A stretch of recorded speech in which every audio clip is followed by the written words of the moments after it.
Hi, welcome to this video. To use ChatGPT Canvas for long-form writing, launch the dedicated side-by-side workspace via the model selector or prompt. Write or paste your draft and use inline editing tools to refine sections, right?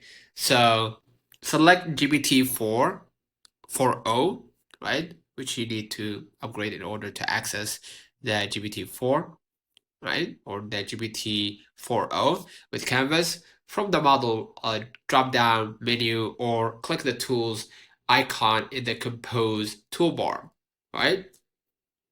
And type a prompt requested a long form article, story, or document, and Canvas will open in a separate panel next to your chat. So I'm gonna show you how it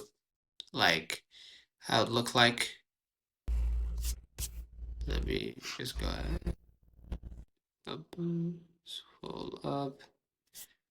Now here, usually you need to upgrade in order to access that. But if not, then yeah, you can see right here a canvas where I just requested a long form, basically answer to my question, right? So you can hit the pencil icon here to edit, of course, the canvas, add whatever you want, right? And basically you could type open this response in Canvas or use Canvas if an existing chat response needs to be moved into the editor. Consider liking this video, subscribing, it really helps with the channel. Till next time, see you.